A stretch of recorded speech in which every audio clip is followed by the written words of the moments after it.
أهلا بك دكتور نبيل. وكيف ترى هذا الرصد الذي رصده مرصد الفتاوى الشاذة والتكفيرية بالدعوات التي أطلقها تنظيم داعش الإرهابي لجماعة الإخوان في مصر إلى الانضمام إلى التنظيم؟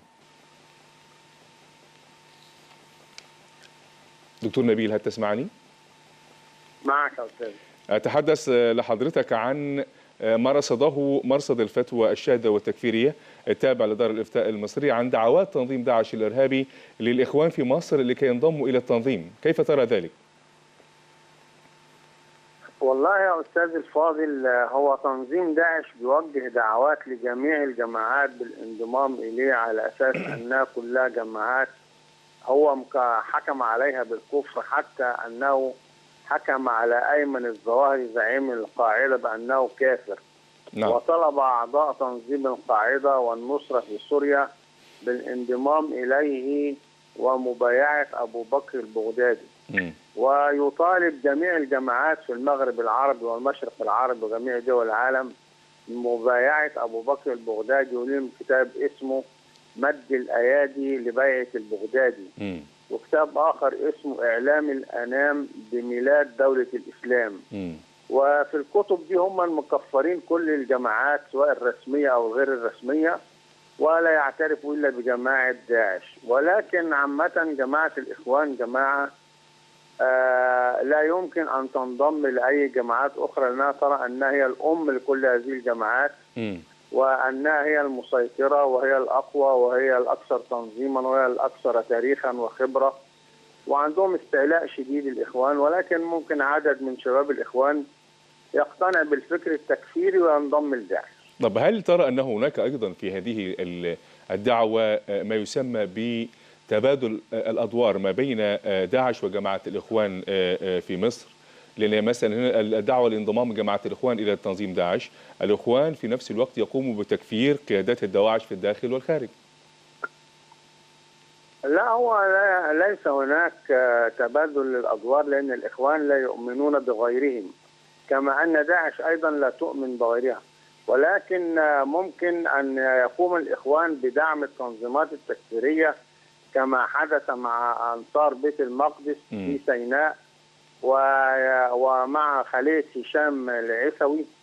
فالإخوان هم الذين يقومون بتمويل هذه الجماعات، وبصرف النظر عن إعلان من الذي فعل هذا التفجير أو ذاك، ففي النهاية هو يصب في مصلحة الإخوان وخدمة أهدافهم، وهو استنزاف الدولة المصرية. لكن هل ترى أن هذه الدعوة أيضا في نفس الوقت دكتور نعيم تبدو أنها تأتي في سياق السباق والتنافس ما بين الجماعات والحركات الإرهابية لكي تفوز بأعضاء جدد من المقاتلين لكي ينضموا إليها؟ أي نعم، هي بتأتي في إطار التنافس، ولكن أيضا في إطار هذا التنافس هناك معتقد. يعني الدواعش يعتقدون أن جماعة الإخوان هي جماعة كافرة مثلها مثل الشعب المصري، مثلها مثل القاعدة، مثلها مثل أي جماعات، وبيطالبوا شباب الجماعة بالتوبة والانضمام إليهم، لأنهم يقولون أن الإخوان ينادون بالديمقراطية، والديمقراطية كفر لكل من ينادي بها عند الدواعش. فكما أنها منافسة، ولكنها أيضا في إطار المعتقد الذي يجعل داعش تكفر كل المخالفين له. لكن أيضا هل ترى أنه في النهاية هذا الذي يأتي في سياق أن القوات الأمن المصرية تقوم بضربات استباقية وأيضا تقوم بالقبض على عدد كبير من تنظيم داعش، وبالتالي هم يحتاجون إلى مقاتلين جدد بعد الذين سقطوا في قبضة الأمن؟ بلا شك تنظيم داعش أو أتباعه اللي هم أعداء بيت المقدس في سيناء تلقوا ضربات قاتمة للظهر جعلت أنصار بيت المقدس يستغيثون بغيرهم، سواء من الدواعش أو من جيش النصرة، حتى أن أنصار بيت المقدس يبحثون الآن عن زعيم لهم، لأنه لا توجد لديهم قيادة. ولكن عامة هذه الجماعات لا تقوى ولا تظهر إلا في مناطق تلاشي الدولة. ففي سوريا هم متواجدون لتلاشي الدولة في المناطق اللي هم فيها، وكذلك في العراق. أما في مصر فلا أظن أنهم يستطيعون أن يظهروا بهذه العلنية التي في سوريا وفي ليبيا وفي العراق، لأن الدولة في مصر موجودة والمؤسسات موجودة، بل من أقوى مؤسسات الدولة هي المؤسسات الأمنية والجيش. نعم.